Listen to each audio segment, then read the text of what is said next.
मौसम बदलने की वजह से अगर आपको कोल्ड हो गया है, सर्दी जुकाम हो गया है या गला खराब हो गया है तो फटाफट कर लें ये आसान से दिखने वाले घरेलू उपाय।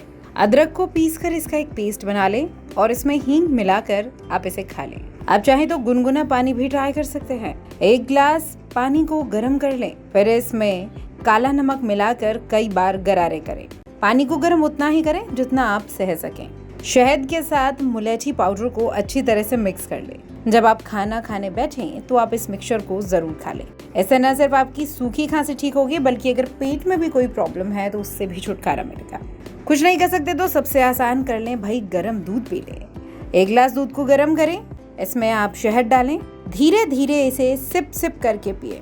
इससे ड्राई कफ से भी आराम मिलेगा। आप इसमें काली मिर्च मिला सकते हैं और थोड़ी सी हल्दी भी मिला सकते हैं।